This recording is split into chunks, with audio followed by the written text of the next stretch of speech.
மஞ்சள் பூசணிக்காய் வச்சு ஒரு ஹெல்தி அண்ட் டேஸ்டியான பொரியல் தான் பார்க்க போகிறோம். ஃபஸ்ட் நான் மஞ்சள் பூசணிக்காவை இந்த மாதிரி சின்ன சின்னதாக கட் பண்ணி எடுத்துக்கிட்டேன். மோஸ்ட்லி நம்ம இதை சாம்பார் தான் செய்வோம். இந்த பொரியல் பண்ணி பாருங்கள், ரொம்ப சூப்பராக இருக்கும். அதுக்கு ஒரு பேனில் 2 டேபிள் ஸ்பூன் அளவு எண்ணெய் சேர்த்துக்கோங்க. எண்ணெய் நல்லா காஞ்சதும் கடுகு சேர்த்துக்கோங்க. இந்த பூசணிக்காய் ஃபுட்டில் எடுத்துக்கும் போது நமக்கு பிபி, பிளட் சுகர், கொலஸ்ட்ரால் இருக்கவங்களாம் வந்து இது கண்ட்ரோல் பண்ணும். ஸோ கண்டிப்பாக ட்ரை பண்ணி பாருங்கள். கொஞ்சமாக சீரகம் சேர்த்துருக்கேன் அண்ட் 2 வரமிளகாய் சேர்த்துருக்கேன்.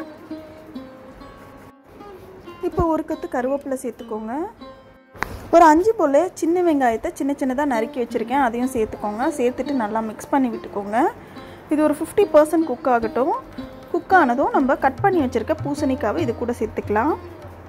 உங்களுக்கு தேவைப்பட்டால் நீங்கள் பெருசு பெருசாக கூட சேர்த்துக்கலாம். நான் இன்றைக்கி சின்ன சின்னதாக நறுக்கி வச்சுருக்கேன். இப்போ இது கூட கொஞ்சமாக உப்பு சேர்த்துக்கோங்க. தேவையான அளவு மஞ்சத்தூள் அண்ட் காரத்தூள் சேர்த்துக்கோங்க. நான் இன்றைக்கி 1.5 டேபிள் ஸ்பூன் அளவு மிளகாத்தூள் சேர்த்துருக்கேன். சேர்த்துட்டு நல்லா மிக்ஸ் பண்ணி விட்டுக்கோங்க. இப்போ இதை நல்லா மிக்ஸ் பண்ணி விட்டுக்கோங்க. தேவைப்பட்டால் கொஞ்சமாக தண்ணி சேர்த்துட்டு மூடி போட்டு ஒரு 3 நிமிஷம் வரையும் மீடியம் ஃப்ளேம்லேயே நல்லா வேக வைங்க. பூசணிக்காய் சீக்கிரம் வெந்து வந்துடும். இப்போ மசாலா எல்லாம் ஒன்றோட ஒன்று ஒட்டி நல்லா மிக்ஸ் ஆகிருக்கு. இந்த ஸ்டேஜில் கொஞ்சமாக தண்ணி சேர்த்துக்கலாம். சேர்த்துட்டு மிக்ஸ் பண்ணிவிட்டு ஒரு மூடி போட்டு மூடிடுங்க. ஒரு 3 மினிட்ஸ் கழிச்சு ஓப்பன் பண்ணி பாருங்கள். இந்த தண்ணியில் நல்லா அப்சர்வ் ஆகி பூசணிக்காய் நல்லா வெந்து வந்திருக்கும். இப்போ இது நல்லா குக் ஆகிருக்கு.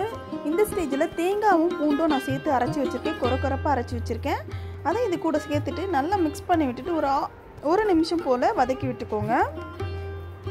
நல்லா வதக்கிட்ட பிறகு கேஸ் ஆஃப் பண்ணிவிடுங்க. அவ்வளோதான், சிம்பிள் அண்ட் டேஸ்டியான பூசணிக்காய் பொரியல் ரெடி ஆகிடுச்சு. இதில் நிறைய ஹெல்த் பெனிஃபிட்ஸ் இருக்குது. கண்டிப்பாக ட்ரை பண்ணி பாருங்கள். இது வெரைட்டி ரைஸ், தயிர் சாதம், சாம்பார் சாதம் எல்லாத்துக்கும் கூட அல்டிமேட்டான காம்பினேஷன். கண்டிப்பாக ட்ரை பண்ணி பாருங்கள்.